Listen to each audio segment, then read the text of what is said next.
Ahora. Ara, bueno. Pues res, benvingudes i benvinguts a tots i tots a aquesta xerrada organitzada per l'Ajuntament de Paiporta, per la regidoria d'Igualtat, amb motiu de les activitats de l'Orgull LGTBI que hem organitzat en aquesta ocasió junt a la regidoria de Cultura. Com sabeu, degut a la situació d'emergència sanitària en la que vivim en aquests moments, no hem pogut eixir al carrer a manifestar-nos, no? I a reivindicar els drets de les persones LGTBI, així que hem volgut agarrar totes les activitats i dur-les de manera telemàtica i online per apropar-les a la ciutadania en un altre format. Recordem també que este vídeo després estarà al YouTube per a que tota aquella persona que no pugui estar avui present pugui veure-lo en qualsevol moment. I donat que el tema de reivindicació proposat per la Federació Estatal LGTBI era Mujeres, Sororidad y Feminismo, pues qué millor que triar a quatre grans autores valencianes que tenen literatura LGTBI per a parlar, no? I contar-nos un poc els seus nous projectes i els seus nous llibres. Ens acompanya en esta vesprada i vull donar la benvinguda a Eli Gray, Clara Asunción García, Mila Martínez i Anna Boluda, que ara passaré a presentar-les detingudament, però recordar-vos abans que res que, bueno, com ja ha comentat Raquel, seria interessant que mantinguéreu els micròfons en silenci quan no estigueu parlant i que us anime a que durant l'exposició de les autores, si alguna persona té alguna pregunta que vulgui deixar, pot deixar-la en el xat i al finalitzar els seus parlaments pues, tindrem un espai de preguntes. Val?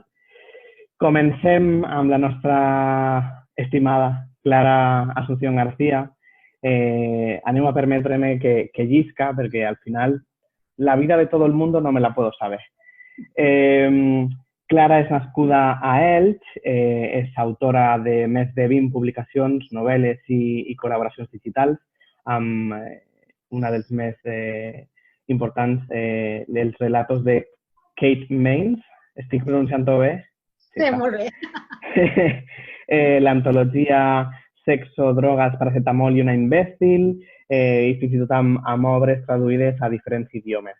Ha col·laborat també recentment amb un número especial del butlletí de Gaitu, LGTBI, que és una entitat basca, a abril d'aquest any, i el seu currículum literari es completa amb obres com La perfección del silencio, de la editorial Egalés, i Elisa frente al mar, que és la proposta que avui ens ve a presentar.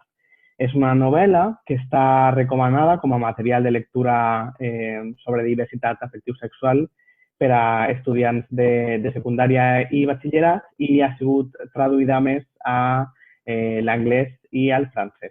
Així que quan vulguis, Clara. Muchas gracias. Bueno, antes de empezar, pues que también quiero dar las gracias al Ayuntamiento de Paiporta, a la Regidoría de Igualdad y de Cultura, por invitarme a esta actividad, a esta mesa redonda, con estas compañeras tan maravillosas y con todas las personas que estén al otro lado de la pantalla. Bueno, como ha dicho Guillem, soy escritora. Entre esos escritos que él ha mencionado, pues yo trato los géneros muy diversos, que van desde de la novela negra hasta el drama intimista, pasando por la intriga romántica o el romántico puro y duro. Pero la característica que sí tienen todas en común es que todas estas historias están protagonizadas por mujeres lesbianas y bisexuales. Entre esas historias, como ha mencionado Guillem, está la Elisa frente al mar, que es de la que os voy a hablar. Bueno, esta historia, como ha dicho también Guillem, sí que está recomendada como lectura para tratar, abordar la diversidad afectivo-sexual en las aulas para estudiantes de ESO y bachillerato. Y es una denuncia de la LGTBI-fobia, la intolerancia y la violencia machista. Esta última está representada en una trama secundaria de un personaje secundario que es Valeria, la mejor amiga de una de las protagonistas. Bueno, la sinopsis de la novela, la historia cuenta la relación entre dos mujeres, Nuria y Elisa, desde que se conocen, cuando son unas adolescentes en el instituto, cuando tienen 14 años, se enamoran, y todo lo que ocurre en su relación y sus vidas desde ese momento hasta casi 30 años después, que se vuelven a reencontrar con 43 años en lo alto de un acantilado, del Faro del Cabo de Santa Pola, que es un sitio precioso. Esta historia a mí me reventó dentro. O sea, yo muchas veces me he preguntado si esta historia es personal, si es autobiográfica, si tiene algo que ver con mi vida. Sí es personal, pero no es estrictamente autobiográfica. Yo construí esta historia a partir de mis emociones y mis sentimientos. Yo voy a cumplir, pasado mañana cumpliré 52 años, por lo tanto ya tengo 52. Yo crecí y me desarrollé en esa etapa tan convulsa como es la adolescencia y la juventud, entre los años 80 y 90. Y yo sé que ahora está muy de moda romantizar los 80, pero en realidad era, a nivel para las personas LGTBIQ, era un horror. Había una LGTBIfobia galopante. La famosa movida madrileña no llegó a la periferia y aquí yo crecí sin absolutamente ningún referente positivo. Todo lo contrario, eran todos peyorativos, negativos. Tú eras la marimacho, la invertida, la enferma, el maricón, el mariquita, etc. Entonces, crecer, yo no supe que eso a mí, no supe que había provocado en mí un vacío muy grande, hasta que hace 7 años, en 2013, que es cuando escribí esta novela, de repente, todavía no logro acertar qué fue exactamente lo que lo provocó, cuál fue el chip que lo encendió, pero de repente, no sé si fue viendo una película del mediodía de estas de una parejita heterosexual muy feliz con estas que se enamoran y que son felices y tal. Y entonces de repente me sobrevino una sensación de pérdida, de ausencia, de haberme perdido una gran parte de mi vida, o de vivir esa parte de mi vida como tendría que haber sido. Creo que ahí estuvo el germen de esta novela, porque ya digo que la escribí de golpe, no la solté en los días que tardé en escribirla. Yo me considero emocionalmente, sentimentalmente amputada, porque en los 70, años 75, 90, 80 y tantos, imaginaos, la historia tiene lugar cronológicamente en esa época, mediados de los 80, acaba hasta que culmina en el 2011, en el reencuentro entre ellas. Y en aquella época no podías decirlo. Bueno, por poder podías decirlo. Yo personalmente no me atreví. ¿Por qué? Porque es que ni lo intenté, porque cuando no oyes a tu alrededor, no oyes más cosas como que maricón, que marimacho, que caminera tal, pues te callas y ya está. Pero yo no supe que eso me había hecho un agujero muy dentro de mí hasta que esta historia no me salió de dentro. En esta historia, los personajes actúan un poco de representación. Por ejemplo, Elisa es la que representa la LGTBIfobia interiorizada. Elisa no se acepta, no admite sus sentimientos por Nuria. Se pasa toda la novela luchando contra eso, se recrimina ser tan cobarde, cuando en un momento Nuria dice, es que ¿desde cuándo ser cobarde es delito? No sé si ha ido un poco la imagen, no sé si me seguís viendo o no. ¿Sí? Vale. Y que esa homofobia la empuja a llevar finalmente una vida de fraude, a vivir una mentira. Mientras que Nuria, en un principio, sí también siente ese mismo temor que el de Elisa, pero Nuria toma otro camino, que es el de la lucha y el de la reivindicación. Esa lucha de Nuria está representada, primero, si queréis, el temor sí que está representado, por ejemplo, cuando en una frase, cuando ella, su mejor amiga, Valeria, le confiesa o le cuenta, ese verbo confesar no me gusta nada, le cuenta que está enamorada de Elisa. Y entonces, al hacerlo, dice, he sentido miedo, pánico en realidad, y vergüenza mucha, y culpabilidad. No he hecho nada, pero siento miedo, vergüenza y culpa. Algo tiene que ir muy mal en el mundo si una chica de 16 años se siente así tan solo por amar. Esta evolución, Nuria sí que experimenta una evolución interna que va desde ese temor hasta que ella finalmente se reivindica. Elisa no lo hace y eso afecta tanto a su vida como a su relación, a la relación que tienen en común. Bueno, pues este germen que a mí me hizo escribir esta historia de pérdida, de ausencia, de amputación sentimental, lamentablemente a día de hoy todavía existe. O sea, han pasado 30 años, más de 30 años, y yo sigo viendo que ocurre lo mismo. O sea, que se sigue, las chicas y chicos en los institutos y colegios siguen sometidos a acoso LGTBI-fóbico, que sigue habiendo burlas, que los mismos insultos que yo tuve que escuchar hace 40 años los sigo escuchando a día de hoy. Es como si constantemente tuviéramos que estar peleando, luchando y no pudiendo bajar nunca la guardia. Y lamentablemente la realidad nos está diciendo que no nos podemos permitir bajar la guardia. Y ahí tenemos a la caverna troglodita de Vox que nos está quitando, nos intenta arrebatar nuestros derechos, que están volviendo a intentar implantar políticas para que eso no sea así, cuando realmente es algo tan natural que no tendría que haber ningún problema. Yo recuerdo, bueno, realmente el personaje he dicho que son dos personajes que representan, ¿no? Yo nunca fui una Nuria y Elisa tampoco existió como tal, pero sí que están esos sentimientos que yo sentí entonces. Yo no tuve, digo, ningún referente. Yo debería, ya que sí, a lo mejor en mi entorno cercano, no por maldad, sino por ignorancia, porque tampoco era el momento, al menos en la escuela sí que tendría que haberlo tenido. En las escuelas, en las instituciones oficiales, tendríamos que tener las personas, los niños y las niñas, los adolescentes, esos referentes positivos. De ahí la importancia que este tipo de lectura, este tipo de historias que contamos entren en las escuelas, no solo para que el alumnado LGTBIQ se sienta representado, sino para el que no lo es, sea capaz de empatizar y de ponerse en la piel del otro, de cómo se sufre, cómo a día de hoy, en el año 2020, en el pleno siglo XXI, todavía sigan pasando este tipo de cosas. Sigue habiendo, lamentablemente y muy tristemente, suicidios de nuestros jóvenes y nuestras chicas y nuestros chicos que se suicidan por esta incomprensión y por este acoso.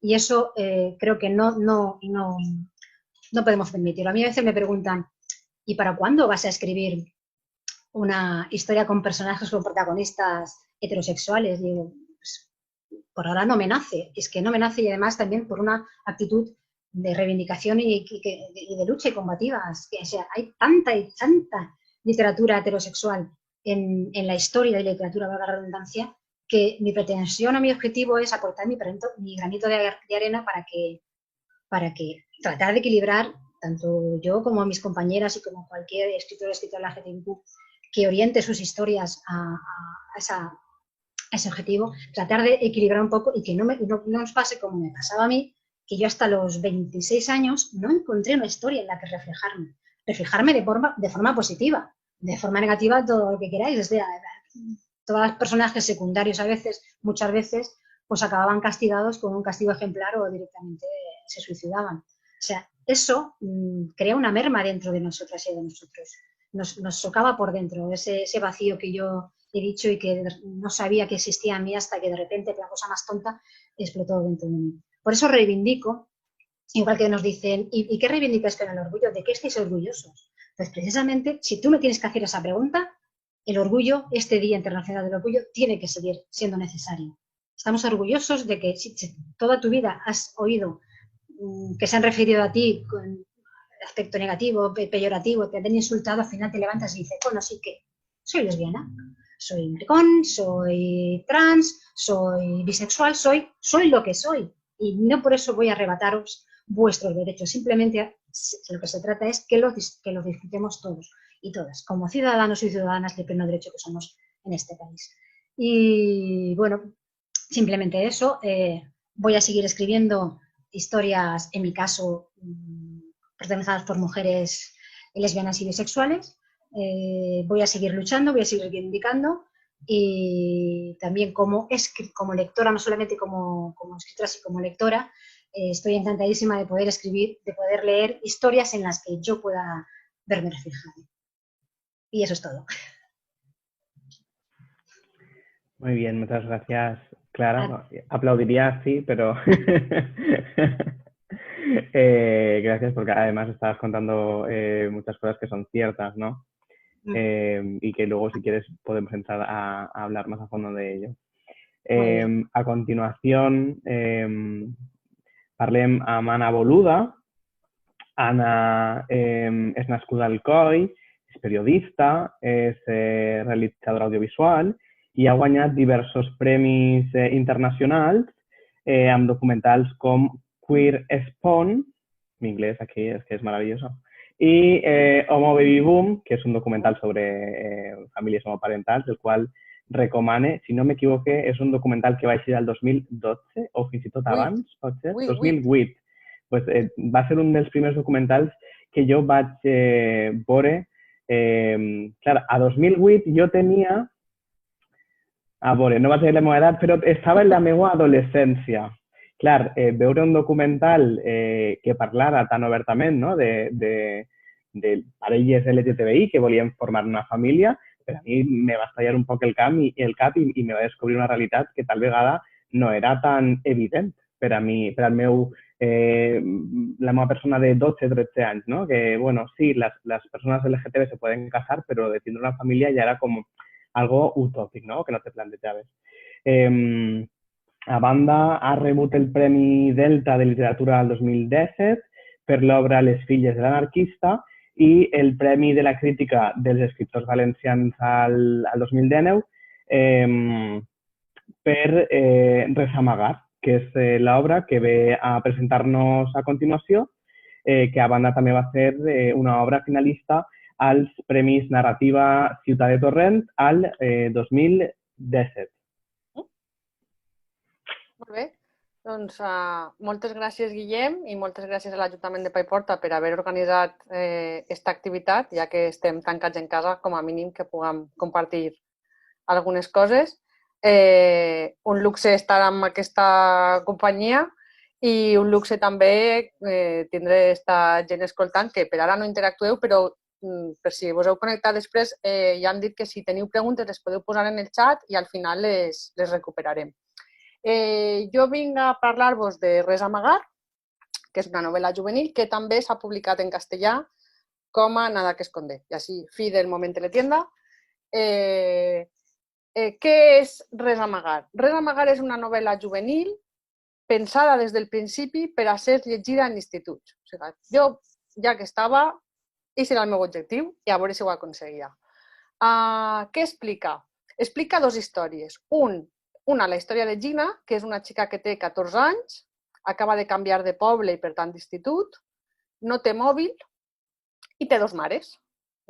I s'haurà de veure què passa quan arriba a aquest poble on ella no ha viscut mai i el seu entorn coneix com és la seva família. En paral·lel, explica la història d'una de les seues mares que fa 30 anys, a principis dels 90, anava a aquest mateix institut i era lesbiana. I Clara m'ha xafat la meitat del discurs que jo tenia preparat, perquè, òbviament, té molts punts en comú. Com era anar a un institut fa 30 anys i ser lesbiana? Doncs era ser invisible. O era, no sé, jo, després em reprendré, però jo he anat amb aquest llibre a molts instituts i em pregunten si és la meva història i no pot ser la meva història, perquè jo en l'institut no és que estava en l'armari, és que estava en un búnquer nuclear que no sabia ni que tenia porta. Aleshores, és aquest contrast. Aleshores, com que Clara m'ha furtat tot el discurs, vaig a pegar-li la volta. És veritat que era una situació molt complicada, però també és veritat que m'ha avançat moltíssim, però moltíssim. De fet, quan fas aquesta comparació i vas ara a instituts, veus que queden moltes coses per fer, però veus coses que jo no sabia ni que existien. Reprenc un poc el fil del llibre. Aquesta és la història principal del llibre. Vaig triar que foren personatges totes dones, perquè a més les dones continuen sent més invisibles sempre en tots els aspectes. Podria haver fet un llibre paregut amb una família de dos pares, però vaig voler fer una família de dos mares perquè som encara més invisibles. Tot i que hi ha més famílies de dos mares que de dos pares, som més invisibles. I l'espurna per crear el llibre va ser, arran dels documentals que explicava abans Guillem, jo vaig conèixer moltes famílies, amb dos pares i dos mares, a meitat dels anys 2000, quan es va aprovar la llei i el canvi legal i els anys de després.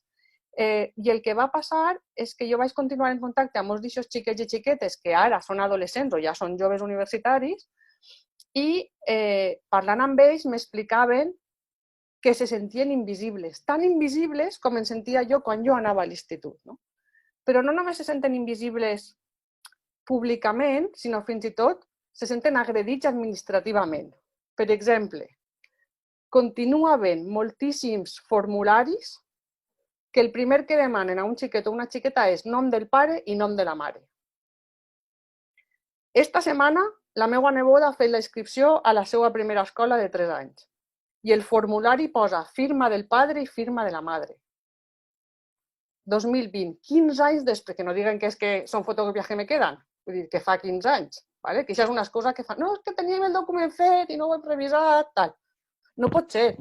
No pot ser que ara mateix ja no només les persones LGTB, sinó els seus fills i filles tinguin una agressió continuada, fins i tot des de les institucions, per vindre d'una família no convencional. Que jo ja, lo del convencional, estic una miqueta fins a més amunt del moll. ¿Vale? I això va ser l'espurna. Parlar amb aquests adolescents i aquests adolescents i que em digueren no existim, pràcticament no ens veuen. No? I vaig pensar que un llibre podia ser la manera de dur això a les aules, com deia Clara, no per a que ells ho llegiren, sinó per a que tots els seus companys i companyes i professors i professores pogueren parlar i reflexionar sobre el tema. Vaig fer el llibre, el vaig començar a enviar a concursos i no passava res, i finalment va quedar finalista en un concurs que és el que va donar l'opció de publicar-lo.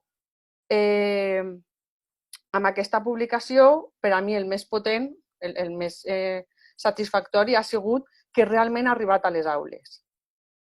No està publicat en una editorial temàtica, si voleu dir-ho així, està publicat en una editorial juvenil, al costat, el número d'abans de la col·lecció és un llibre de pirates i el de després de no sé què. I el professorat el té en el seu catàleg de coses que poden triar per al curs que ve i l'estan triant. Jo en els 2 cursos que este llibre ha estat en marxa, i perquè ja sabem com ha anat el curs, he anat a 20 i pico instituts on han llegit el llibre. I he pogut estar amb una mitjana de 100 alumnes en cada un d'aquests instituts parlant del contingut del llibre i de tot el que l'envolta. I jo aprofito quan vaig per explicar, per a posar-los el mapa d'ILGA de quins països tenen pena de mort, perquè ningú ho ha explicat abans. I això està sent una experiència molt interessant i també molt positiva, perquè tot i que sí que és veritat que hi ha instituts, hi ha casos, hi ha experiències encara amb molta discriminació i molt de dolor, també ens sorprenen moltíssim. I una de les coses que faig quan vaig als instituts és preguntar, per a fer un poc interactiu, que em diguen noms d'homes gais famosos. De seguida s'alcen les mans. Ricky Martin, Freddie Mercury... Ara dieu-me dones lesbianes famoses. I en principi sempre costa més i n'hi ha menys.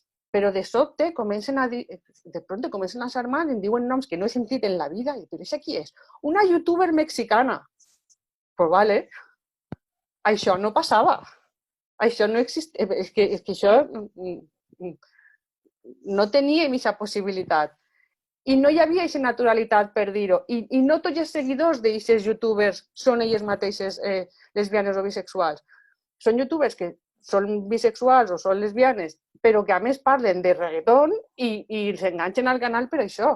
Aleshores, aquesta transversalitat, i que ja no siga el tema principal, sí que hi ha molts punts positius. Una altra cosa que em passa en els instituts, com li passa també a Clara, és que em pregunten si la de la novel·la sóc jo. I bueno, Guillem ja ho ha dit al principi, jo en realitat soc periodista i jo imaginació en tinc, però justeta. Aleshores, la novel·la no és veritat, però tot el que passa en la novel·la ha passat de veritat. És a dir, jo el que vaig fer quan em vaig plantejar aquesta idea va ser atracar a un munt d'amistats i dir-los, a tu què et va passar quan estaves a l'institut? O a algú que tu coneixes, com ho va passar? Com va ser la reacció de la seva família quan va eixir de l'armari? Com tal? I agafant totes aquestes experiències les he posat en 2 personatges, que clar, posat tot junt, doncs, bueno, és el que necessita una novel·la, no? Que els personatges siguin molt potents i es passen moltes coses. Aleshores, no existeixen aquests personatges, però tot el que els passa els ha passat o a mi o a algú del meu voltant. No? Que crec que també dona un plus, quan ho expliques en els instituts, de verosimilitud, no? De no m'estic inventant així una història estranyíssima, sinó que això que has llegit en aquesta pàgina, que a tu t'ha impactat tant, jo et podria dir el nom i cognoms, dia i hora, a qui li va passar. I això també impacta prou. No he mirat el temps i no sé si m'estic passant, Guillem. Vale. Doncs, bueno, jo en principi ho deixaria així i si voleu després en les preguntes de després, si teniu més consultes o... Una coseta més que sí que també arran d'aquestes visites als instituts m'ha sobtat molt que he vist de manera general moltes diferències entre els instituts de zones urbanes on sol haver professorat que ha tingut més formació en diversitat o que s'ha preocupat més per tindre aquesta formació i instituts d'algunes zones rurals, on va haver un cas en un institut on jo vaig anar per a parlar una hora i vaig estar 3 perquè l'alumnat es va negar a tornar a l'aula perquè mai ningú els havia parlat de diversitat i jo venia a parlar del llibre, però ells volien saber què volia dir trans perquè ningú els ho havia explicat mai. I jo amb els coneixements que tinc vaig fer el que vaig poder.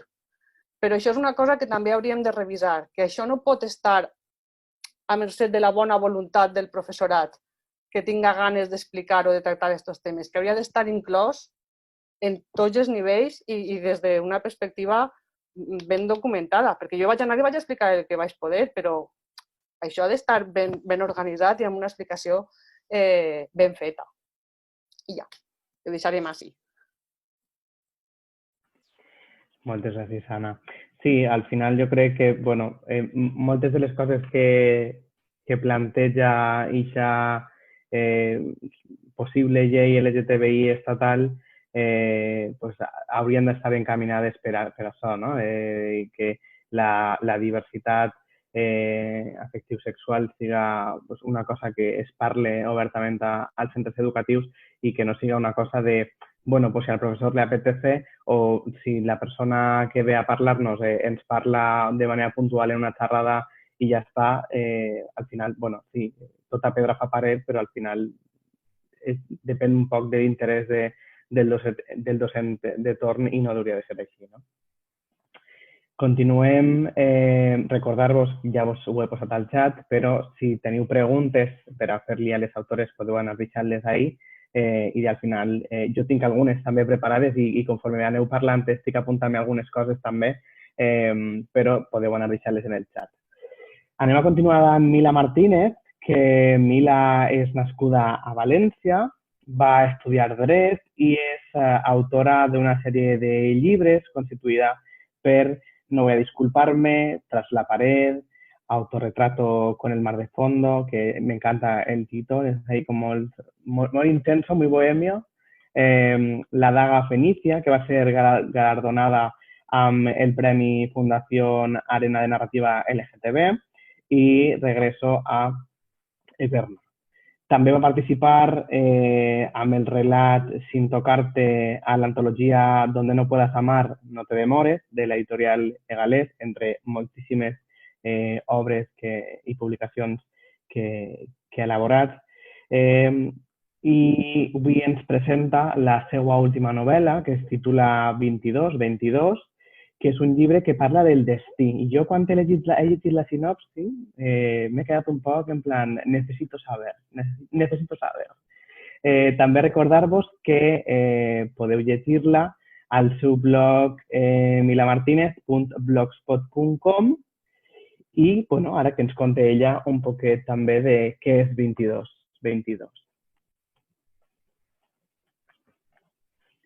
Hola, buenas tardes a todas, a todes, a todos. Estoy encantadísima, gracias al Ayuntamiento de Paiporta, ¿no? Por esta reunión que por fin podemos hacer. Menos mal que tenemos estos medios. ¿No me oís bien? Vale. Menos mal que tenemos estos medios para poder encontrarnos y reproducir todos nuestros pensamientos y lo que necesitamos decir, ¿no? Pues como ha dicho mis amigas Clara y Ana, efectivamente fue una época durita, ¿no? Nuestra niñez y nuestra adolescencia. Yo puedo hablar todavía más porque tengo 6 años más que Clara. O sea que imaginaros las cosas que hemos pasado, ¿no? Y efectivamente yo me planteé, como decía Ana, no es que seamos invisibles, es que nos hicimos invisibles. Era necesario ser invisible porque si no, pasaban muchas cosas, y muchas cosas nada positivas. Entonces, la invisibilidad nos la labrábamos cada uno, ¿no? Cada una. El caso es que, bueno, durante mucho tiempo, como me imagino que os pasa a todas, pues nos ha gustado leer absolutamente de todo, y todo lo que encontrábamos durante muchísimos años era literatura con personajes heterosexuales, que era la norma. Entonces, claro, yo me planteé, después de mucho tiempo intentando buscar otra clase de referentes, porque salían con cuentagotas, al final me planteé, después de dejar de buscar, cuando ya había y yo ya no estaba buscando, me planteé hacer mis propias novelas con referentes. Entonces tengo que deciros, efectivamente, como Clara, todas mis novelas tienen referentes de gente diversa y no es que sea la temática sobre las personas LGTBI, mis novelas pasan muchas cosas y esas cosas les pasan a gente con diversidad afectivo-sexual muy diversa. Por ejemplo, en 22, que es del que Guillem dice que tiene curiosidad por saber. En 22 hay 8 personajes principales y de ellos hay una mujer trans, hay una mujer lesbiana, hay una mujer bisexual y el resto son personajes supuestamente heterosexuales. El caso es que esta definición, estas orientaciones no son lo definitorio de los personajes, de las características de los personajes, sino es un dato más porque yo quería que esa sexualidad fuera patente dentro de la trama porque quiero dejar muy presente que nosotros y nosotras estamos ahí, en este mundo. Y que los personajes les pasan de todo y nos pasan de todo a nosotras que somos como somos. Entonces, bueno, pues seguiré, por supuesto, introduciendo personajes diversos en todas mis novelas. 22, sí, como tú dices, habla del destino, ¿no? 22 es una novela coral que reúne a 8 personajes muy distintos que en principio no se conocen entre sí y que se juntan por una circunstancia que los obliga a resolver una cosa, ¿no? A sufrir juntos una serie de cosas. Entonces, pues, digamos que está ubicada en agosto de 2022, o sea que es una novela que esté dentro de un futuro reciente y que efectivamente nos hace plantearnos si el destino, porque el destino es el que realmente junta a estas personas que no se conocen. Si realmente existe el destino, si hasta qué punto somos libres, si las casualidades son tales. Y luego yo quería reivindicar una cosa muy importante y es el valor de la diferencia. El valor y la importancia que tiene la diferencia entre las personas. Reivindicar que ser diferente es muy positivo en todos los aspectos. Este mundo es demasiado rico como para esconder cosas. Y bueno, gracias a Pablo Alborán, porque hoy ha dado el salto, aunque mucha gente ya lo sabía, ¿no? Y bueno, pues quería sí poner en valor esa diferencia, ¿no? Porque además estos personajes, digamos que ese suceso que los junta, solamente ellos, estas 8 personas lo saben y lo saben porque son especiales de alguna forma. Esta es una característica importante dentro del libro. Y luego también quería reivindicar otra cosa y es que quiero que la gente se plantee que existen cosas, que hay cosas que no vemos y que no podemos controlar, pero que existen. Entonces, que se haga esa reflexión, ¿no? Digamos que que miremos mucho alrededor porque la magia está por todas partes. Y bueno, pues eso es un poquito lo que quería contaros de 22. No me quiero extender más porque tiene que hablar también mi amiga Elei y además vamos a contestar. Luego hablaremos más, ¿no? Con las preguntas que quiere hacer la gente y las que quieres hacer tú también. O sea que doy paso si queréis a Elei. Se ha lanzado así la pelota de repente, como quien no quiere la cosa. Gracias, Mila. Bueno, pues mira, pasamos con Elei Gray. Elei, nunca sé cuál es tu sílaba tónica o no, pero bueno. Elei es nascuda a València, és professora d'Història i es dedica a la docència des de fa anys. En 2014 va publicar la seva primera novela, Las mujeres de Sara, de la editorial La Calle LGTB, el cual vais a tener la sort de presentar en la librería Barleby. Qué momentos de juventud. ¿Cuánto tiempo, eh? ¿Cómo pasa el tiempo? Durant la seva trajectòria ha continuat escrivint sobre diversitat, feminisme i sobre el col·lectiu LGTBI.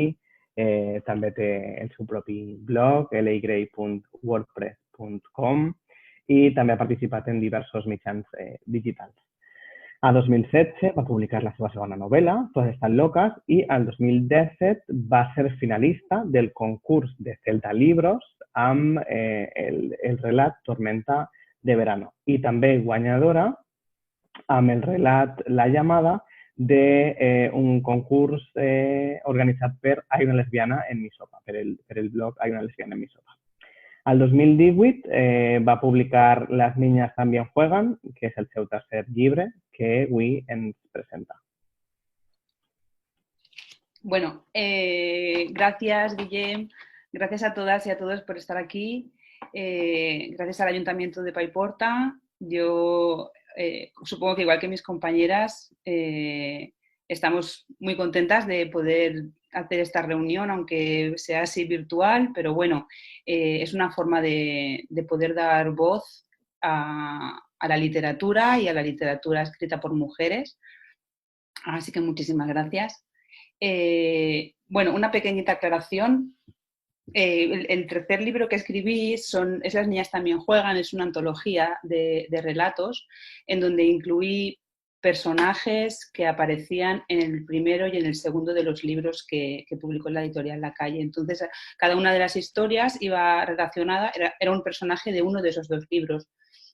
En esa antología, bueno, esa antología se dedicó íntegramente a una asociación que se llama, es la Asociación Nacional que lucha contra una enfermedad rara que se llama Arnold Chiari.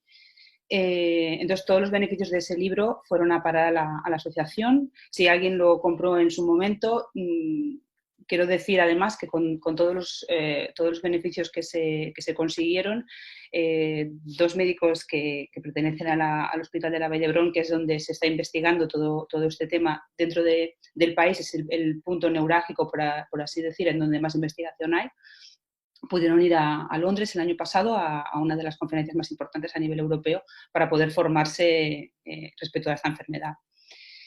Después de escribir Las niñas también juegan, bueno, yo ya había tenido a mi hijo, pero yo empecé a escribir un libro que se llama Laberinto, es este, que es del que voy a hablaros hoy, ¿vale? Sé que se ve al revés y es una pena porque no sé cómo cambiar el tema este de la cámara para que no se invierta, pero bueno, es un título sencillo, con lo cual, Laberinto, ¿vale?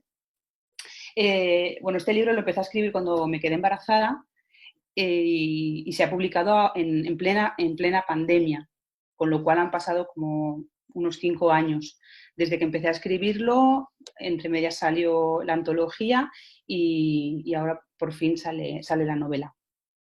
Esta novela, como el resto de mis compañeras han comentado, yo empecé a escribir historias en donde aparecían referentes porque, pues eso, somos todas lectoras, nos gusta mucho leer y nos ha faltado siempre encontrar referentes en las historias. Que, ojo, que yo leo a, no sé, pues a cualquier autora o cualquier autor y si es bueno me da igual que haya referentes o no. Pero, jolín, es que si hay referentes, pues me siento identificada, ¿no? Y no solo por mí, no lo hice solo por mí, sino lo hice por la gente joven que no tenía referentes o que no encontraba. A mí me costó un montón encontré casi de chiripa. La primera persona con la que me encontré buscando fue con Mila, no a ella, sino a sus libros. A ella me la encontré después. Y pensé pues eso, que yo también necesitaba hacerlo y me puse a ello. Como digo, Laberinto lo empecé a escribir cuando me quedé embarazada, ha ido cambiando durante 5 años, pues imaginaos cómo van cambiando las cosas, ¿no? en la experiencia de cada una. Y en principio iba a ser una cosa, luego se dio la vuelta y bueno, yo la experiencia que he vivido con la maternidad me ha cambiado. Es muy tópico, yo sé que es muy tópico, la maternidad te cambia la vida, pero es que te cambia la vida, te cambia la mente, el cuerpo, el alma, te cambia un poco todo. Y en concreto, yo sentí un poco una llamada feminista, podríamos llamar así, con a partir de quedarme embarazada, incluso antes de quedarme embarazada, ¿no? Pues el trato médico, desde el trato médico, algo tan sencillo como el médico de cabecera que no entiende que tengas que pedir una analítica para poder hacerte un tratamiento hasta el propio parto, ¿no? Y luego ya, por supuestísimo, todo lo que viene después, ¿no? El hecho de que no se respete la figura de el baby blue, que se llama, ¿no? El tema de lo que pasa después del parto, pues es la típica depresión postparto, que no se llama depresión y no es una depresión, es que las hormonas están más allá, al infinito y más allá, y todo lo que se... Ay, perdón, ¿soy yo?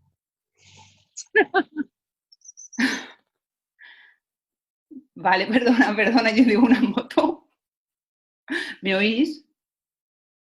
Vale. Bueno, pues todo lo que te viene encima con el embarazo es, pues eso, es una locura. Y el hecho de que la gente no entienda que estás teniendo un cambio brutal, te hunde, ¿vale? Te hunde. Cuando decidí escribir Laberinto y darle sobre todo el giro que le he dado, fue a partir de que empecé a sentir que no se estaba hablando de todas las cosas que estaban pasando, o se estaban hablando pero no con personajes LGTB o no con mujeres lesbianas.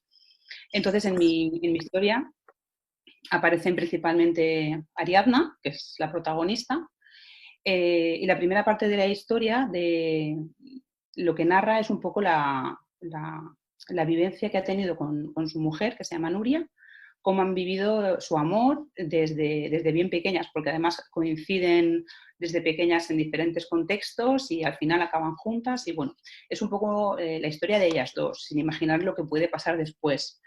Entonces, el hecho de que este libro haya salido también un poco durante la pandemia es como una casualidad, como muy extraordinario, porque es una utopía.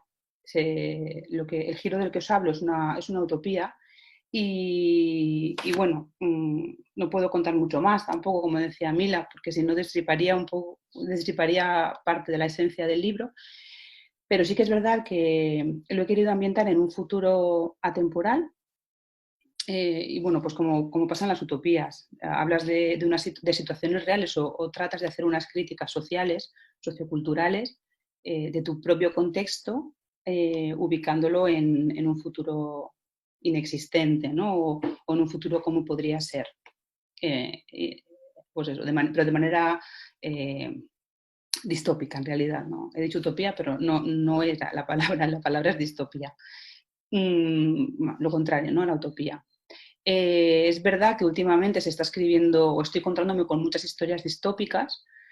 Supongo que todo lo que está pasando y ahora mismo es muy dado a las historias distópicas y sobre todo el pasado más reciente, porque pues a nivel mundial, ¿no? Están sucediendo unas subidas al poder un poco sospechosas. Yo vengo de historia. El otro día, no sé, lo comentaba también, el hecho de haber estudiado la historia te da unas herramientas que tienen pues un arma como de doble filo, porque por un lado puedes o crees o es más fácil poder anticipar qué puede pasar después de cada proceso. Te puedes equivocar, por supuesto que te puedes equivocar, pero por otro lado eso asusta. Supongo que quienes tenéis un poco de conocimiento de historia entendéis, ¿no? ¿A qué me refiero? Pues la subida del poder del nacionalsocialismo, los fascismos del siglo XIX, la Segunda Guerra Mundial, etcétera, etcétera. Entonces, todo esto que se ha ido gestando en nuestro continente, nuestro mundo también, porque es a nivel global, que todo ya funciona a nivel global, sino que no que se lo digan al coronavirus, pues eso me afectó, ¿no? Y me afectó para poder ponerme a escribir sobre mujeres lesbianas, sobre mujeres a las que les afecta según qué determinadas leyes o discursos políticos. Y bueno, y ahí estamos. Estoy escribiendo la segunda parte, no sé si a la gente le gustará la primera, porque es un poco es una aventura y es algo arriesgado. Yo soy consciente de que es algo arriesgado y bueno, y es duro. Hay partes del relato, partes duras, y pues eso, crueles, ¿no? Es una narrativa que en el fondo busca una crítica social. Entonces, para poder hacer una crítica social hay que hablar de cosas que están pasando. Y bueno, ya está, creo que no tengo nada más que decir. Si alguien tiene alguna duda, yo por mi parte, ya está. Muchas gracias, Elei. Pues mira, yo os voy a lanzar unas preguntas porque me habéis contestado a dos ya a lo largo de toda la conversación, porque yo os iba a preguntar, ¿hay algo de vosotras en vuestras historias? Y ya me lo habéis chafado todo, o sea que ya me da igual.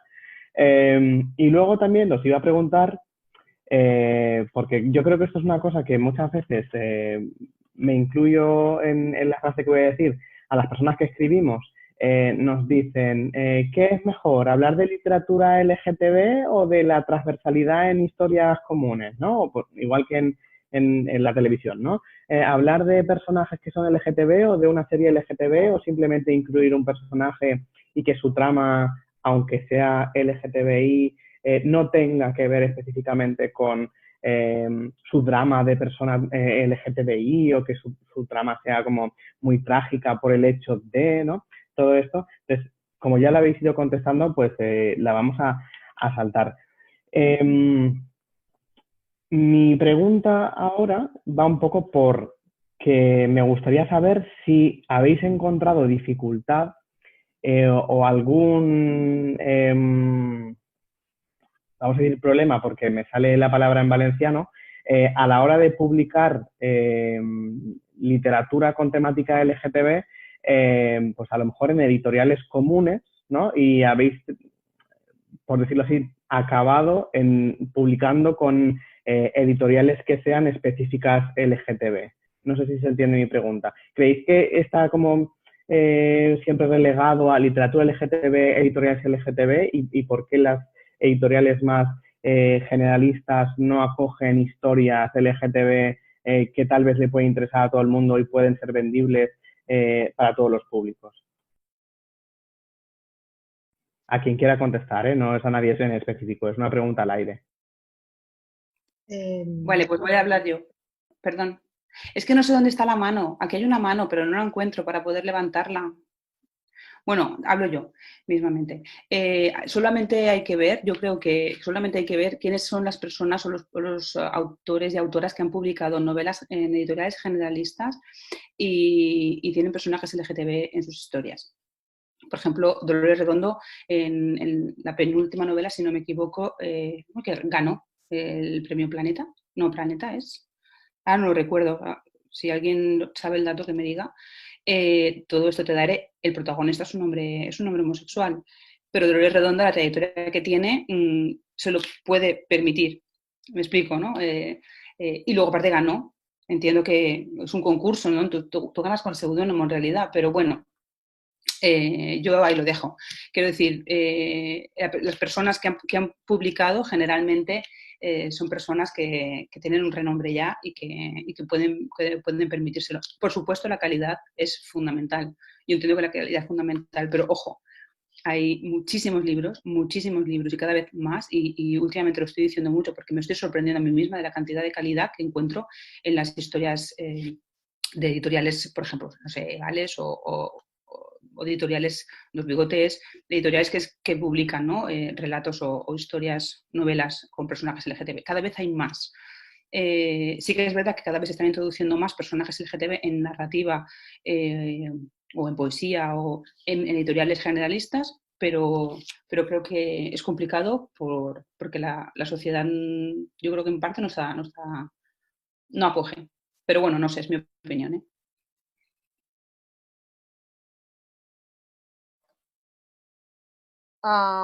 Voy a... Bueno, vale, Ana, tú. Dale, mira.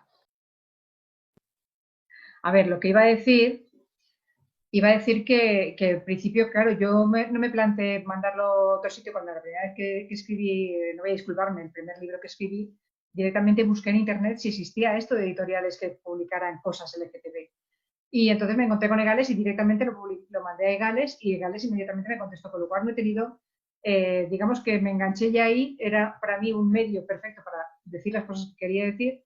Sí que es verdad que cuando escribí Mis noches en el Ideal Room, que es la novela que está ambientada en la Guerra Civil Española, en Valencia en concreto, pensé, digo, voy a ver si puedo abrir un poco más el campo, porque era una novela con una temática muy abierta, y lo mandé a 2 o 3 editoriales generalistas, pero la primera que me contestó después de mucho tiempo me dijo que me contestaría, creo que me dijo en 10 meses, una cosa así. Dije, ¿qué? Nada, que la publico en Egales y se ha acabado la historia ya, y lo que quiero es que se lea, ¿no? Entonces me daba igual un poco, lo intenté por a ver qué pasaba, ¿no? Por decir, vamos a ver si puedo yo horadar los cimientos desde dentro, ¿no? Desde otra editorial. Y esa fue mi experiencia, con lo cual ya no me planteo absolutamente nada. Quiero que salgan a la luz i se lean. Corto. Vale. Jo estic en plan donar-li la volta al que diuen les demés, perquè així tenim més vidilla. Jo crec que editorials com Egales i com Dos Bigotes i altres que ha hagut es mereixen un monument així de gran, perquè són les que han facilitat que puguem publicar, puguem arribar a aquest tipus de lectures tant d'autors i autores nacionals com traduccions que d'altra manera era molt difícil aconseguir. Però Egales té 25 anys. Hem evolucionat molt i també hem d'anar evolucionant per ahir. Aleshores, en paral·lel a continuar publicant en eixes editorials que malauradament arriben pràcticament només al públic ja LGTB, hem de començar a buscar les escletxes per arribar també a editorials més generals que arriben a la seva volta a un públic més general. I es pot fer. És molt difícil, evidentment, però es pot fer. Jo quan vaig fer aquesta novel·la juvenil sabia que Gales estava ahí i sabia que tenia unes grans possibilitats d'enviar aquest manuscrit a Egales i que diguera endavant, però vaig voler primer buscar una altra via. Si no haguera funcionat, segurament haguera acabat allí, si és que ells l'haguera volgut. No? I hi ha exemples de llibres que sí que funcionen, molt poquets, però comencen a existir. Per exemple, Eva Baltasar, l'autora de Permafrost en castellà, i el segon llibre de la trilogia que es diu Boulder, són llibres amb protagonistes obertament lesbianes, on de fet el lesbianisme és part del seu conflicte i estan publicades en una editorial general, tenint unes vendes brutals, sobretot a Catalunya, sense tindre aquesta etiqueta LGTB en la portada. Aleshores, jo crec que són dos camins en paral·lel. Gràcies a aquestes editorials que existeixen i que han de continuar existint, si més no ara per ara, però busquem també la via d'arribar a altres llocs, perquè hi ha exemples que demostren que es pot. És molt més difícil, però ningú ens ha dit que això anarà a ser fàcil. És qüestió d'intentar-ho. Si queréis que ponga mi último granito, yo solamente iba a decir que es igual de difícil ahora, a día de hoy, que se publique tanto literatura LGTBIQ como heterosexual, entre comillas. Estamos hablando de grandes editoriales, es muy difícil entrar en ellas y publicar, porque además se mueven por un marco de negocio. Es marketing, simplemente. Ellos lo ven de un enfoque económico. Que lo podemos intentar, como dice Ana, por supuesto, pero es bastante difícil tanto para nosotras y nosotros con este tipo de literatura, que es lo que ha dicho Guillem, que no sabemos si calificarla como literatura LGTBI de forma transversal, etc. Como creo que para cualquier escritora y escritor, y si veis las redes, que seguís a otros escritores y escritoras que no tienen esta temática en sus historias, se quejan exactamente de lo mismo, que es muy difícil acceder a las grandes editoriales. ¿Por qué? Porque se mueven por una lógica económica, simple y llanamente, con alguna otra excepción, imagino, afortunada, pero esa es la realidad. Ya. Sí, bueno, un poco a colación de lo que estabais comentando, ¿no? Pues iba a preguntaros, ¿creéis que no se le da suficiente visibilidad a la literatura LGTBI? Pero bueno, ya un poco a lo que estabais contestando ya me habéis respondido, ¿no? Nosotros en el Ayuntamiento de Paiporta tenemos una iniciativa que al final es rotatoria, porque dependiendo de la época del año en el que estamos, dedicamos un espacio de la biblioteca. Pues en este caso, por ejemplo, tenemos la Biblioteca de Colors, que tenemos un expositor en el cual tenemos 120 libros de temática LGTBI o que narran historias en las que está incluida, ¿no?, la diversidad sexual y de género. En el 8M, en el 25 de noviembre, a lo largo del año, pues, temática de violencia de género, mujer, discapacidades, etcétera, etcétera, ¿no? ¿Pensáis que existe alguna realidad que no se esté plasmando en los libros? Me refiero, hace tal vez 10 años no se hablaban en los libros de personas LGTBI, al igual que tampoco se hablaban de mujeres solteras que vivían con sus hijos, ¿no? O familias monoparentales. ¿Creéis que existe todavía algún tema en el cual no se le esté dando visibilidad dentro de lo que sería el colectivo LGTBI?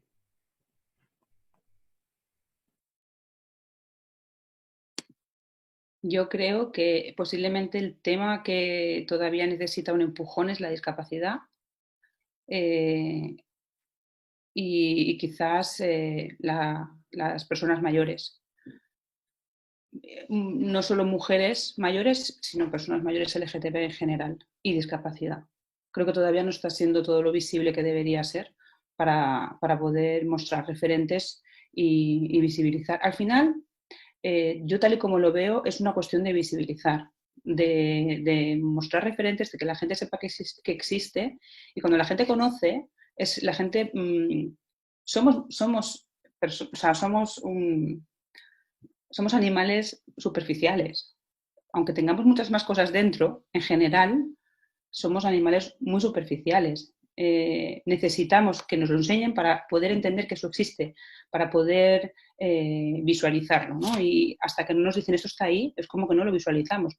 Hay gente que tiene más capacidad que otra, por supuesto, pero el hecho de visualizarlo te permite empatizar, y empatizar es la clave. Para mí, una persona sin empatía es no sé, es un sociópata, no sé, es un psicópata. Corregirme, ¿no? Si me equivoco, porque posiblemente esté utilizando mal la terminología, pero yo creo que es fundamental empatizar, y si no se conoce no se puede empatizar. Si no te dicen que existe, no te lo crees.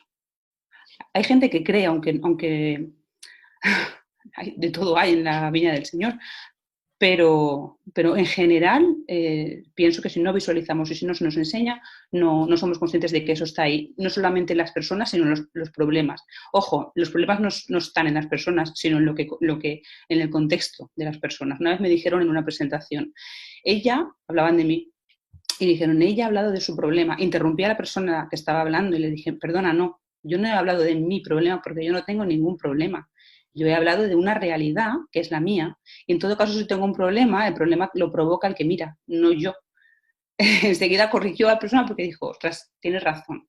Pero el discurso es ese, el discurso un poco es el problema, ¿no? Y ahora mismo yo, sin darme cuenta, un poco lo he dejado como caer, ¿no?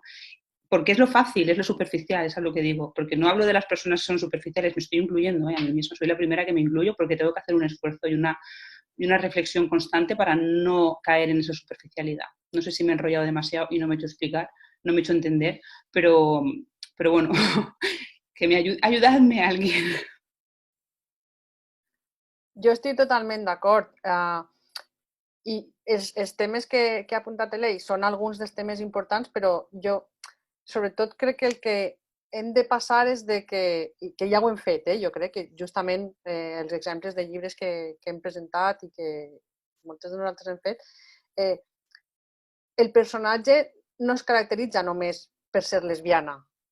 ¿No? ¿De qué va tu libro? ¿De una lesbiana? No, va de moltes més coses, no? Va d'una dona que és lesbiana i que a més és mare i que arrastra un trauma de la seva adolescència i que s'ha quedat sense feina i no sap com arribarà a fin de mes, no? Perquè les persones tenim moltes facetes, no només ens defineix ni la nostra identitat de gènere ni la nostra orientació sexual.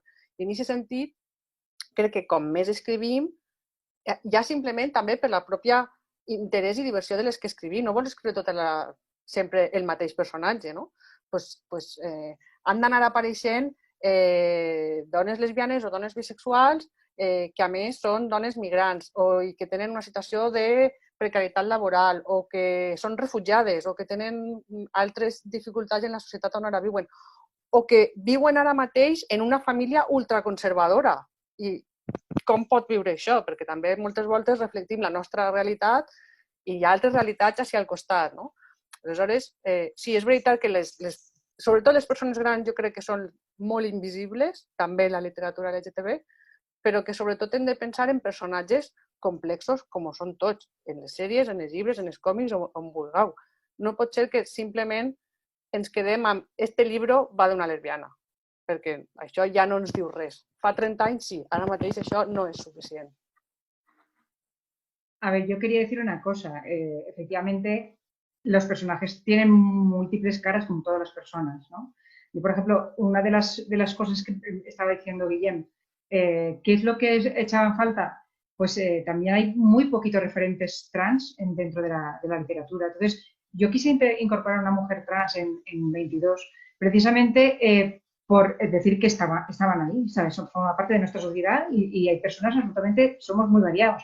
Esa persona no está en esa novela por ser trans, sino porque esa persona es fotógrafa y tiene una característica especial dentro del grupo, de esas características especiales que no tienen nada que ver con la sexualidad, que le hace fundamental dentro de la historia, pero no por el hecho de que sea trans, y sí que cuento un poquito de la historia que tiene esta mujer detrás, pero no tiene nada que ver con lo que le pasa y el papel fundamental que hace durante el transcurso de la historia.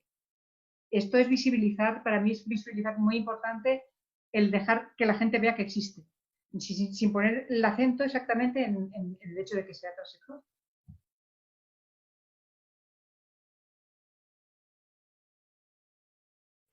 Després, perdoneu, un apunt més. Jo crec que a voltes, no sé si em passa només a mi, però a mi em costa crear un personatge d'una realitat que jo no conec. Per exemple, a mi em costa molt pensar en crear un personatge trans perquè no conec aquesta realitat en primera persona i tinc moltíssima por a reproduir clichés, coses que moltes voltes escriptors o escriptores hetero i cis es llancen allà i creen un personatge que quan el llegeix a voltes sembla més una pantomima que un personatge per al que t'hagis documentat. No sé si a vosaltres això també vos passa o heu trobat la manera de documentar-vos i posar-vos en la pell d'aquests personatges per a crear-los, però a voltes igual ens falta aquesta diversitat perquè nosaltres mateixos som conscients de com de difícil és reflectir una diversitat que no es quede amb 4 pinzellades de lo hecho esto ya para cumplir que pongo un poquito de todo, ¿no? Sí, bueno, justament ara mateix la meva següent pregunta anava un poc en esa línea, ¿no? De, ¿habéis tenido o consideráis que cuidáis mucho más cómo escribís y qué escribís por si alguien que no es LGTB lee vuestro libro y pueda entender perfectamente qué es lo que está pasando? Porque seguramente si alguien heterosexual escribía sobre vosotras, ¿sabríais que no os está reflejando al 100%? ¿O no está hablando al 100% de una realidad que vive y lo notaríais? A ver, si me permitís, perdona Mila, yo no escribo planeando. A mí, yo por ejemplo, no sé cómo serán mis compañeras, pero yo soy una escritora de brújula. Entonces, yo para escoger una historia, no la escojo, la historia me escoge a mí. Yo seguramente tendré esa carencia, que solamente escribo sobre mujeres lesbianas y bisexuales. No creo que es una falta en el sentido de que no puedo ser una escritora universal, también no conozco en profundidad eso, yo simplemente conozco mis sentimientos, mis emociones, pero en ese sentido, si lo pensamos de ese modo, entonces estamos pensando que estamos planificando una historia. Si yo quiero, por ejemplo, denunciar una situación, sí que la planifico. Construyo los personajes y construyo la situación, la historia conforme a la denuncia, al objetivo de esa denuncia. Pero si yo, lo que hemos dicho, que estamos contando historias simplemente en la que a personajes LGTBIQ le pasa cualquier tipo de cosa, que es una detective, que tiene el corazón roto, que es bebida, que a otra que le persigue una sociópata. Entonces, en ese sentido, no hay ninguna planificación. Es simplemente historias que hay que contar. Historias para divertir, historias para entretener. La literatura también es eso. La literatura es para entretener, para reflexionar también, pero depende de cómo lo enfoques. Probablemente sea, como ha dicho Ana, también un poquito que te echa un poquito para atrás. Pero yo no escribo planificando, o sea, yo escribo sintiendo. Evidentemente, si yo tengo un personaje que sé que voy a meter la pata, porque sí o sí me voy a informar sobre ello, me voy a documentar. Pero escribir pensando o planificando hasta el último momento, hasta el último detalle, qué voy a decir, cómo lo van a interpretar, no exactamente, a no ser que sea ex profeso y que busque pues o generar conciencia, o provocar de cierto modo, o resaltar algo que yo quiero que quede claramente. No sé qué piensan de ello mis compañeras. A ver, yo, por lo que decía antes Ana y lo que has dicho tú, ¿no? Cuando yo me acerco, yo no estoy buscando a ver qué puede pensar una persona heterosexual al leer mis libros, vamos, ni siquiera una persona LGTB. Pero sencillamente yo quiero contar una historia y lo que sí que os aseguro es que me acerco con muchísimo respeto a cada uno de los personajes y me intento estudiar y ver, documentarme mucho sobre lo que voy a decir, para no faltar al respeto tanto de la historia como de cada uno digamos, del espíritu de la entidad de cada uno de los personajes. Entonces, evidentemente, bueno, yo en primera persona no puedo hablar de una experiencia atrás, pero sí que conozco a mujeres y a hombres transexuales, que no estoy dentro de su piel, pero sé que muchas de las cosas que me han contado y puedo meterme directamente dentro de su piel. ¿Por qué una persona puede escribir sobre un psicópata sin ser psicópata? Pues evidentemente hay algo ahí claro, es que, a ver, si no escribiríamos más de las cosas que conocemos. Entonces, sí, yo creo que el respeto es fundamental. Es lo único que podria decir. Sí, jo no volia dir que no siga possible. Dic que jo, almenys a mi em passa que crec que tinc una consciència molt elevada de si no ho sé bé o si hi ha un perill, sobretot al parlar de diversitat, d'estar en realitat perpetuant estereotips, preferís no m'atrevís, però amb temes LGTB o amb temes de racisme que jo no he viscut perquè tinc els ulls blaus o amb altres temes, em costa molt. Si algun dia ho faig, buscaré la gent que em puga contar les seues històries a partir de les quals fer-ho. Però és una cosa que, i generalitzar és massa arriscat, jo ho sé, però que a voltes agafes llibres per ahí d'autors X, no penso en ningú concret, que reflexen un personatge que potser tu sí que coneixes o que podria ser un poc tu i dius, este tio o esta tia s'ha agafat així 3 característiques y ya, ¡hala! Ya tengo la cuota LGTB en mi libro, ¿no? Y això és el que a mi a voltes em grinyola una miqueta. Yo creo que es un poco buscar un personaje real, ¿no? Buscar que los personajes sean reales, independientemente de su sexualidad. Otra cosa, como dice Clara, es que tengamos un objetivo, ¿no? Una crítica social, una injusticia en concreto que queremos mostrar,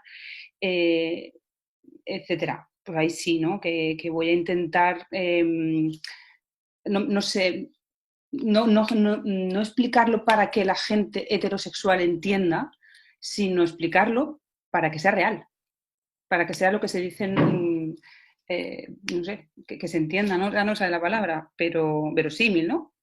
Necesito que la historia y los personajes sean verosímiles, si no, ni yo misma me lo creo.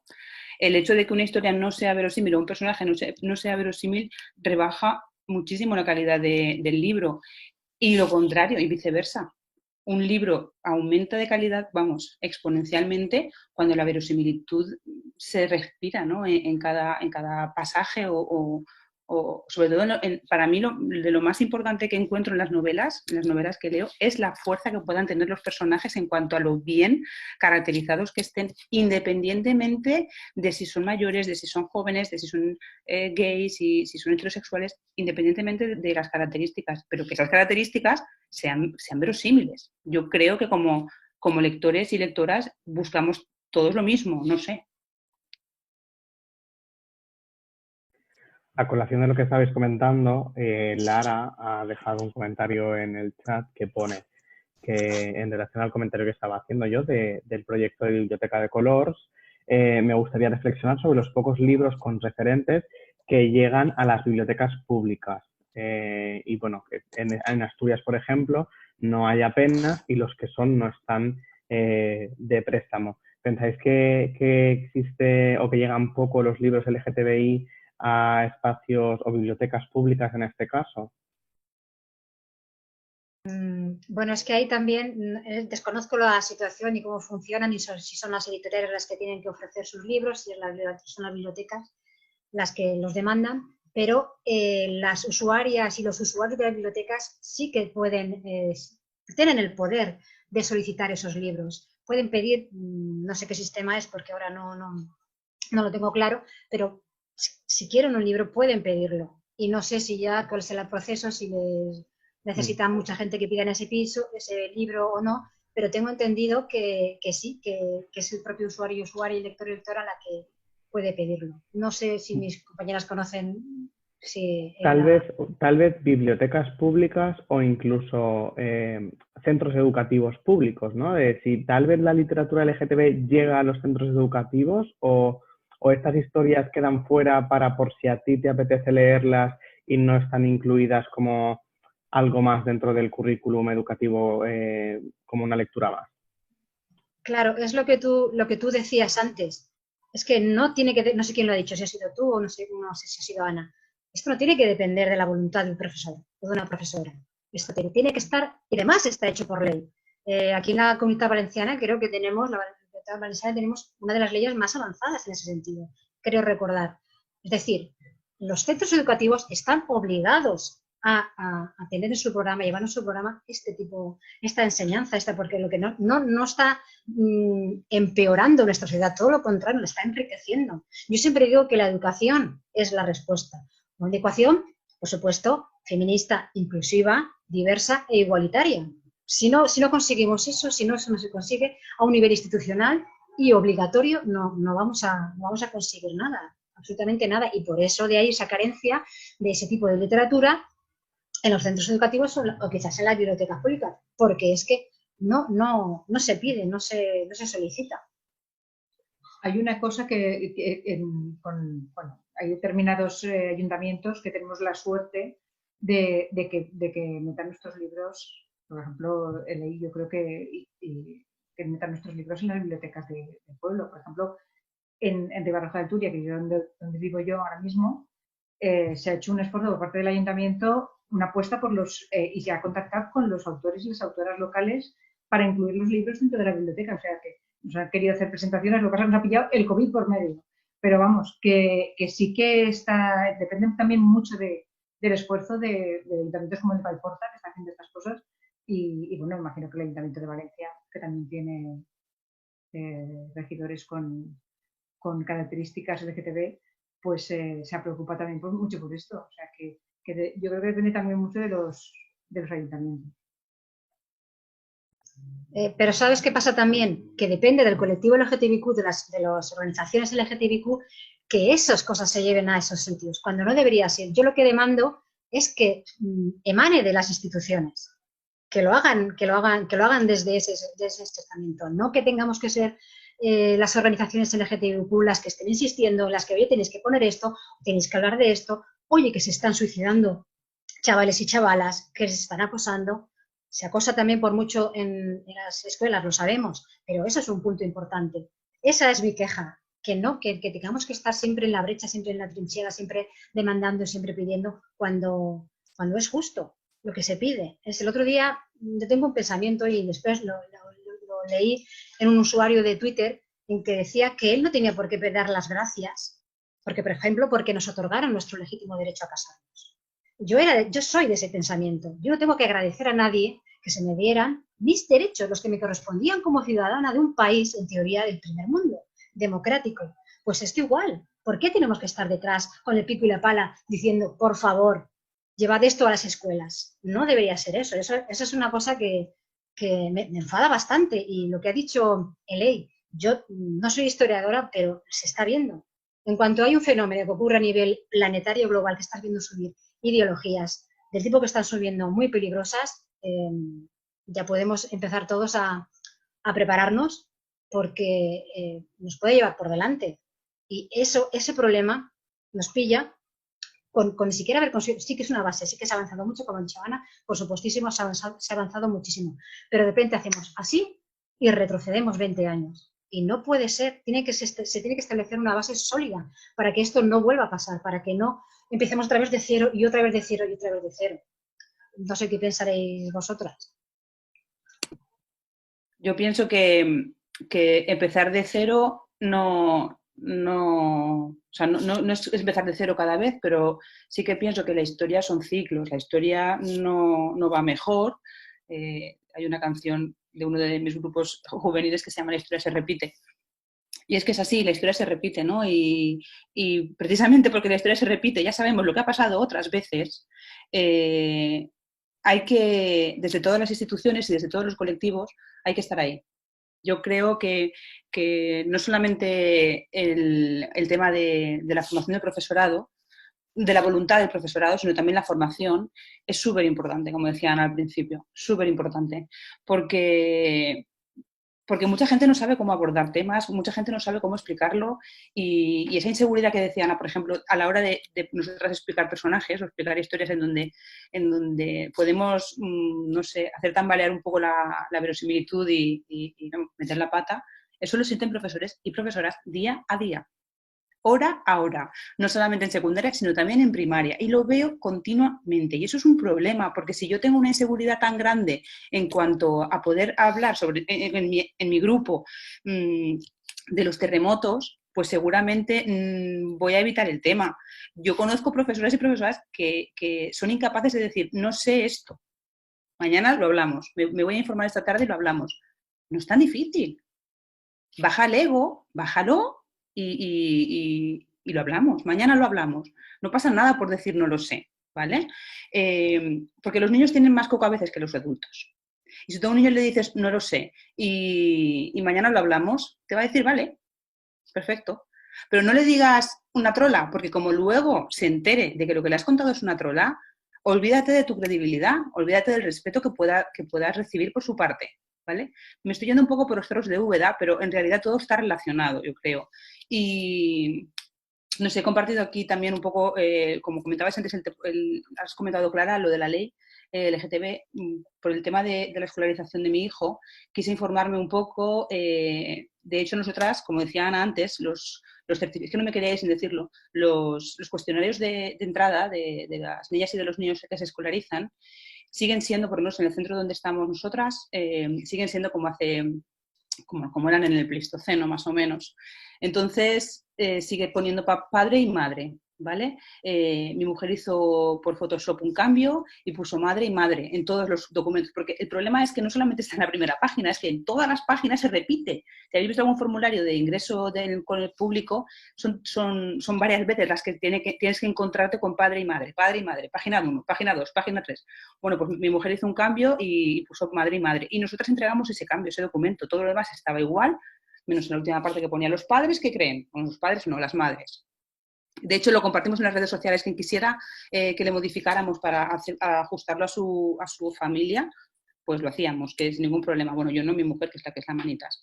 Entonces, todas estas cosas parece que podemos, no sé, que tenemos que ir suplicándolas, que tenemos que ir dando las gracias. Yo creo que no se trata un poco de eso, sino que se trata de hacerlo, ¿vale? Directamente hacerlo. Yo cuando fui con mi documento, no le dije a la maestra, oye, mira, guapa, que aquí me pone dos padres, o me pone los padres, aquí pone padre y madre. No, yo le entregué mi documento y en mi documento ponía madre y madre, con mi nombre y el nombre de mi mujer. Y al final del documento ponía las madres aceptan que tal y que igual.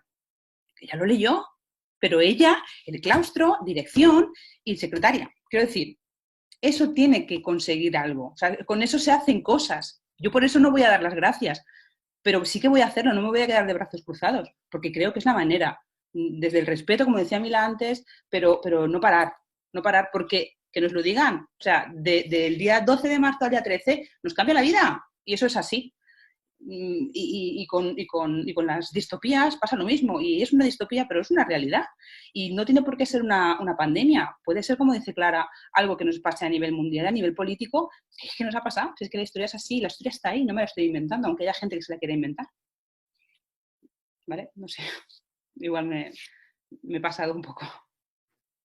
Jo, per tornar a lo de la biblioteca i unint amb el que deia Elei, és veritat que això en un món ideal naixeria de les institucions i tot seria perfecte, però no és així.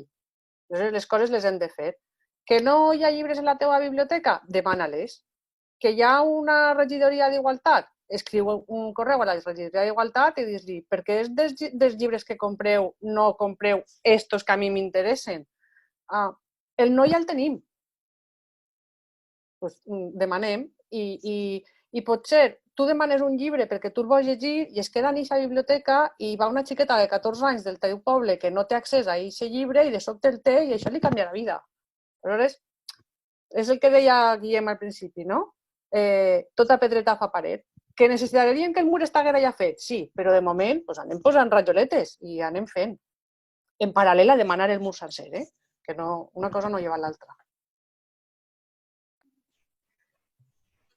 Jo, per anar tancant un poc, volia donar-vos les gràcies perquè moltes vegades pues, parlem de d'on estan les mujeres, ¿no? ¿Qué pasa con las mujeres lesbianas y bisexuales que están siempre relegadas al segundo plano y que nunca tienen la oportunidad de visibilizarse? Siempre a lo largo de la historia hemos visto como no, es mi amiga y con ese pretexto pues os escondían porque, mira, quedaba bien, ¿no? No decir que no era mi amiga, sino que era mi pareja. Y me gustaría dar las gracias porque para mí todas sois referentes a muchos niveles y seguro que para muchas otras personas también, porque leer un libro vuestro es un regalo y quien pueda y tenga la oportunidad de adentrarse en alguno de vuestros libros y empatizar con alguno de los personajes, seguro que se queda como con la sensación de decir, uff, yo esto es mío, me lo quedo aquí, ¿no?